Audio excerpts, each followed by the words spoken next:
హల్లెలూయా, స్తోత్రం. ప్రతి ఉదయం దేవుని వాగ్దానం వింటూ ఆత్మీయ బలం పొందుతున్న నా ప్రియమైన యేసయ్య బిడ్డలకి నా వందనాలు.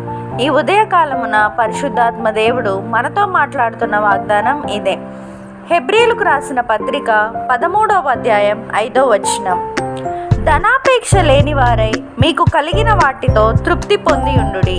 నిన్ను ఏమాత్రమును విడువను, నిన్ను ఎన్నడను ఎడబాయను అని ఆయనే చెప్పాను కదా. Amen. Verse of the day, Hebrews chapter 13 verse 5. Keep your life free from love of money and be content with what you have, for he has said, I will never leave you nor forsake you. Amen. సమస్త జ్ఞానమునకు మించిన దేవుని సమాధానం యేసుక్రీస్తు వలన మీ హృదయములకును తలంపులకును కావలి ఉండునుగాక. Amen. Let the God's promises shine on your problems. Amen.